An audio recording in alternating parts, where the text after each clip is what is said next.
गिबियावनो बयखौबो बड' खौरां चेनेलाव बरायनानै लाग्रोनाय जाबाय। दिनै नोंथांमोननो मोननैसो रादाबफोर लानानै फैदों। अन्नानै रादाबखौ जोबजासिम खोनासंलांदो।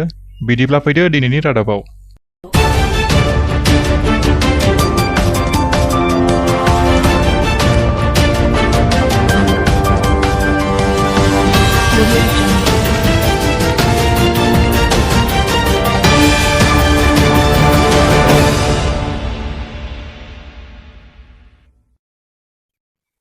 गसाइगावनि हास्रावबारियाव गिख्रंथाव लामानि जाब्रबथाय। जाथाया मैया फुंनि 8 रिंगासो समाव नुजाथिदों। गंसे दंफां रोगानाय नम्बर प्लेट गैयै बोलेर' पिकआप आरो AS 16C5340 नम्बरनि मानसि रोगानाय टाटा मेजिक गारिजों मोगा-मोगि सौग्रावलायनाय जाथाया सोमजियो। बे जाथायाव गासै सा-9 बर' सुबुंफोरा जोखोम जायो होनना मिथिनो मोन्दों आरो जोखोम जानाय सा-9फोरनि मादाव सा-3खौ उन्दै गथ'साफोर होनना मिथिदों। बेनिनो सासे उन्दै गथ'सानि थासारिया गोब्राबसिन होनना मिथिदों। जोखोम जानाय सुबुंफोरखौ गसाइगाव सिभिल हस्पिटालाव थिसननाय जाबाय। जोखोम जानाय सुबुंफोरा फारियै अलंबार नार्जारि, अरबिन्द हाज'वारि, राजमिता नार्जारि, जेक्सन नार्जारि, मिथुन नार्जारि, रसना बसुमतारि, दानसोरां बसुमतारि आरो मनजित इसवारि होनना सिनायथि होदों। सुख्राम बसुमतारिखौ सोरबा बुथारदों होननाया सोराङाव फैबाय। सुख्राम बसुमतारिनि जिउ फोजोबग्रा दायनिगिरिखौ पुलिस बिफाना सिनायथिनो हाबाय। टंला थानायनि सिङाव थानाय बरिगाव गामिनि सानै गथ'नि बिफा सुख्राम बसुमतारिखौ थांनाय 9 मे खालि सोरबा सिनाय मोनै सुबुङा बुथारना लामा लांगोनायाव गारना गालांदों होननाया सोराङाव फैबाय। सुख्राम बसुमतारिया जेब्ला गावनि बिसिखौ सानफ्रोमबो असान्थि आरो सोरजोंबा सन्देह खालामनानै बुनो होसोयोमोन, माब्लाबा गावनि बिसिखौ सिखा लाना दाननो होसोयोमोन।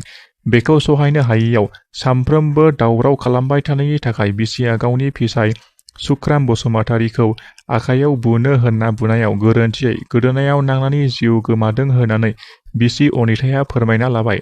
सुख्राम बसुमतारिनि बिसि अनिताया फिसायखौ बुखांना मा खालामगोन मा खालामा गावनो आथिङाव दिरुं खानानै गावनो लामायाव बुद्रुना गारहैनो गोनां जादोंमोन होनना पुलिसनि सिगाङाव सिमान लानो गोनां जाबाय। गावनि बिसियानो फिसायखौ बुथारना रावबो गैयै समाव लामायाव बुद्रुना गारहैदों होनना रोखा खालामनानै होबाय पुलिस बिफाना।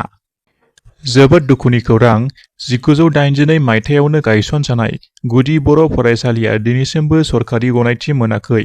चिरां जिल्लानि बेन्दोङाव थानाय 14 नं निसिमा हालामनि 6 नं फाथाबारि गुदि फरायसालिया दिनैसिमबो सरखारि गनायथि मोननो हायाखै।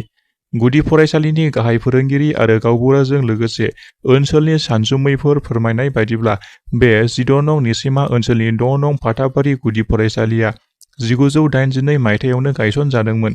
नाथाय दुखुनि बाथ्रा दि आगुनिफ्रायनो सरखारनि खाथियाव खनले खनले गसरलाय होबोदोंमोनब्लाबो सरखारनि गनायथि मोननो हायैया रायजो जाबोनाय थागिबिफोरनि थाखाय जिंगा सिहोदों। बेनिखायनो सरखारनि गनायथि मोननो थाखाय सोलिफु सरखारनिसिम गाहाय फोरोंगिरि, गामिनि गावबुरा आरो थागिबि रायजोफोरनि खौरांगिरिनि सिगाङाव एरै बाथ्राजों खावलायहरो। भबिष्यतआव बे गामियाव नायल' जाल' गंसेल' स्कुल दं हिसाबै, भेन्सार स्कुल दं हिसाबै आरो बे गामिनिफ्राय गुबुन जायगायाव प्रभिन्सियेलाइज स्कुल दङ, नाथाय बियो बेसेबा गोजान गैयाब्लाबो माखासे गथ'फ्रा थांनायाव बिराद उसुबिदा। 5 किल'मिटारनि खम जाया साहानिफ्राय।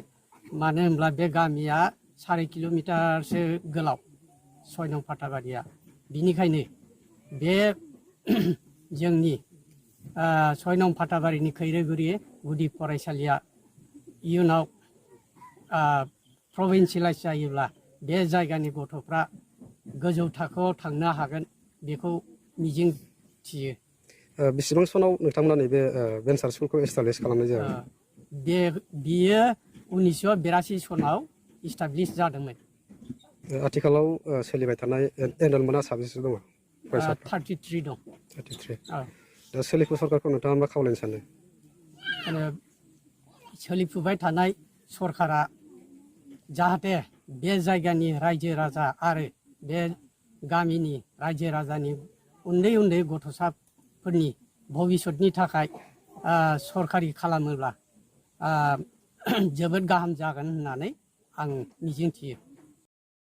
बनसु फरायसा आफादा फरायसालिफोरखौ नायगिदिंहैदों। चिरां जिल्ला बनसु आरो बेंटल खोन्दो बनसुआ जथायै बेंटल ओनसोलनि सिङाव थानाय थुक्राझार OS स्कुल, बेंटल Don Bosco' higher secondary school आरो गुबुन गुबुन 6था फरायसालिफोरनि थासारि आरो सोलिनायफोरखौ बनसु फरायसा आफादा नायबिजिरनायजों लोगोसे खौरां लादिंदों।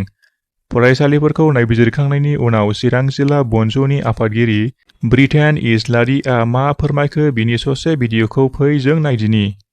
जोंनि चिरां जिल्ला बनसुनि माखासे उद्देश्य बा थांखिखौ लानानै जों दिनै चिरां जिल्लानि सिङाव थानाय बेंटल खोन्दोनि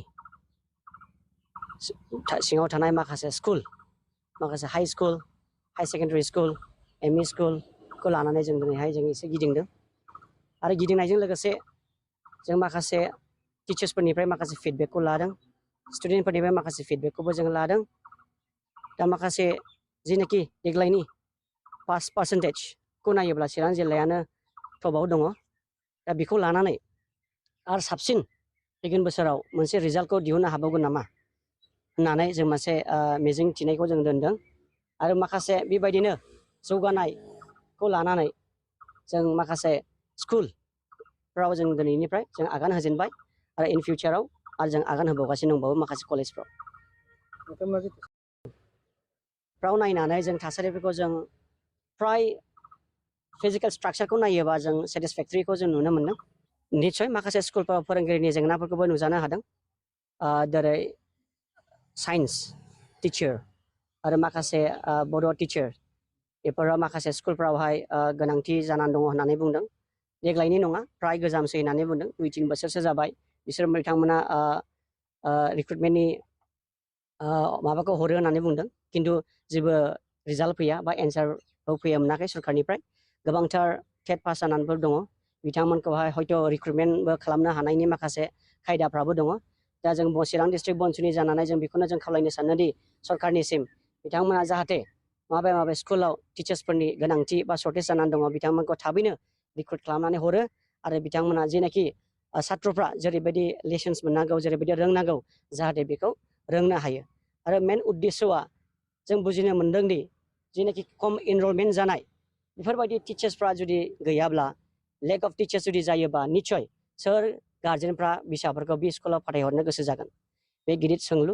बेनिखायनो आं गभर्नमेन्टखौ आं गुरैयै खावलायनो सानोदि बिथांमोना जाहाथे सार्भे खालामनानै जेराव जेराव माबे स्कुलफ्राव टिचार्सफोरनि रिक्वायरमेन्ट दङ जाहाथे बे स्कुलाव थाबैनो रिक्रुटमेन्टखौ खालामनानै होयो। दिनैनि थाखाय एसेखिनियानोसै। आसा खालामो नोंथांमोना रादाबखौ खोनासंनानै मोजां मोनबाय। मोजां मोनदोंबा अन्नानै लाइक खालामदो आरो चेनेलाव गोदानै फैदोंब्ला साबस्क्राइब खालामनानै गालांदो। गोजोन्थों।